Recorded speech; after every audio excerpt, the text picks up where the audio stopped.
Bismillahirrahmanirrahim. Assalamualaikum warahmatullahi wabarakatuh. Perkenalkan, nama saya Khairunisa. Saya dari Program Studi Sastra Indonesia, Fakultas Bahasa dan Sastra Universitas Nasional.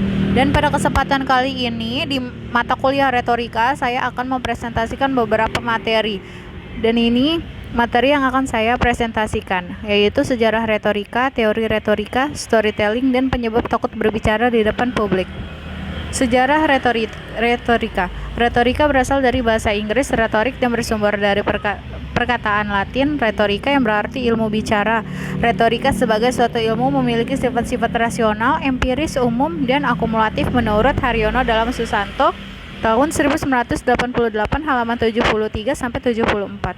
Public speaking atau retorika adalah suatu komunikasi tempat komunikator berhadapan langsung dengan publik.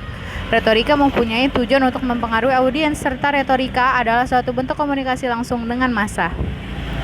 Sejarah retorika ini ada 5 zaman pada sejarah retorika. Yang pertama adalah zaman Yunani kuno. Sejak abad ke-7 sampai ke-5 sebelum Masehi, ilmu retorika telah dikenal di Yunani. Telah banyak ahli-ahli pidato saat itu. Lalu yang kedua ada zaman Romawi kuno. Setelah kerajaan Romawi menguasai Yunani, terjadilah kontak antara kaum cendekiawan Romawi dan Yunani. Yang ketiga ada abad pertengahan. Abad ini ditandai dengan wejangan-wejangan religius seperti khotbah. Lalu zaman Renaissance dan Humanisme. Abad ke-14 dan 16 berkembanglah Renaissance di Italia. Sejalan dengan perkembangan ini muncul juga pemahaman baru terhadap zaman Romawi dan Yunani kuno, sehingga ilmu retorika dikembangkan kembali. Lalu yang terakhir ada zaman modern.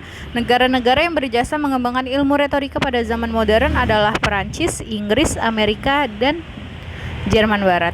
Nah, selanjutnya ada teori retorika. Teori retorika berpusat pada pemikiran mengenai retorika yang disebut Aristoteles sebagai alat persuasi yang tersedia. Maksudnya, seorang pembicara yang tertarik untuk membujuk khalayaknya harus mempertimbangkan 3 bukti retoris, yaitu logika, emosi, dan etika atau kredibilitas. Khalayak merupakan kunci dari persuasi yang efektif dan silogisme retoris yang memandang khalayak untuk menemukan sendiri potongan-potongan yang hilang dari suatu pidato dan digunakan dalam persuasi. Lalu ada kanon retorika. Kanon retorika merupakan tuntunan atau prinsip-prinsip yang harus diikuti oleh pembicara agar pidato persuasif dapat menjadi efektif, dan dibagi menjadi 5 kanon, yaitu penemuan, pengaturan, gaya, penyampaian, dan ingatan. Lalu ada storytelling. Storytelling adalah sebuah teknik atau kemampuan untuk menceritakan sebuah kisah, pengaturan adegan, event, dan juga dialog. Storytelling menggunakan kemampuan penyaji untuk menyampaikan sebuah cerita dengan gaya, intonasi, dan alat bantu yang menarik minat pendengar. Orang yang ingin menyampaikan storytelling harus mempunyai kemampuan public speaking yang baik, memahami karakter pendengar, meniru suara-suara, pintar mengatur nada dan intonasi, serta keterampilan memakai alat bantu. Lalu ada tujuan storytelling, yaitu menciptakan suasana senang, memberi kesenangan, kegembiraan, kenikmatan, dan mengembangkan imajinasi para pendengar. Lalu memberi pengalaman baru dan mengembangkan wawasan pendengar. Dapat memberikan pemahaman yang baik tentang diri mereka sendiri dan orang lain di sekitar mereka. Lalu dapat memberi pengalaman baru termasuk di dalamnya masalah kehidupan yang ada di lingkungan. Lalu hal penting dalam storytelling, yaitu yang pertama ada kontak mata. Saat storytelling berlangsung, pendongeng harus melakukan kontak mata dengan audiens.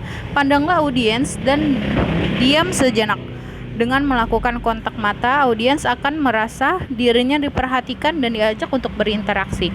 Lalu mimik wajah. Pada waktu storytelling sedang berlangsung, mimik wajah pendongeng harus dapat menunjang hidup atau tidaknya sebuah cerita yang disampaikan. Pendongeng harus dapat mengekspresikan wajahnya sesuai dengan yang didongengkan. Selanjutnya ada gerak tubuh. Gerak tubuh pendongeng waktu proses storytelling berjalan dapat turut pula mendukung menggambarkan jalan cerita yang lebih menarik. Lalu ada suara. Tidak redahnya suara yang diperdengarkan dapat digunakan pendongeng untuk membawa audiens merasakan situasi dan cerita yang didongengkan. Lalu penyebab takut berbicara di depan publik. Banyak orang yang mengalami ketakutan saat akan berbicara di depan umum. Bahkan hasil penelitian menunjukkan sebanyak 75% dari seluruh populasi mengalami tingkat kecemasan dan ketakutan yang tinggi saat akan berbicara di depan umum. Lalu berbicara di depan umum mungkin bagi sebagian orang merupakan hal yang biasa, tidak menakutkan dan tidak pula memerlukan persiapan khusus untuk melakukannya. Namun, bagi sebagian orang lain, berbicara di depan umum merupakan hal yang menakutkan, sulit untuk dilakukan, dan perlu rasa percaya diri ekstra untuk bisa melakukannya. Lalu ada 5 alasan takut berbicara di depan publik. Yang pertama, takut akan gagal. Jadi ingin selalu sukses dan takut gagal malah kadangkala membuat ketakutan itu menjadi semakin besar. Lalu tidak ada rasa percaya diri, merasa diri tidak mampu untuk melakukan hal tersebut. Lalu traumatis, memiliki rasa takut dan merasa sendirian ketika berdiri di panggung dan semua mata melihat padanya. 4. Takut dinilai atau dihakimi. Hal ini terjadi karena adanya perasaan takut ketika banyak orang membicarakan dirinya atau pendapatnya. Lalu, terlalu perfeksionis. Perfeksionis baik, tetapi terlalu perfeksionis dan berharap terlalu banyak pada dirinya sendiri malah membuat efek negatif. Ya, sekian. Terima kasih atas perhatiannya terhadap materi yang kali ini saya bawakan. Semoga bermanfaat untuk semuanya, untuk kita semua. Dan jika ada yang ingin bertanya bisa melalui email, atau yang ingin memberikan masukan juga bisa melalui email yang tertera di sini. Terima kasih semuanya. Kurang lebihnya mohon maaf. Wassalamualaikum warahmatullahi wabarakatuh.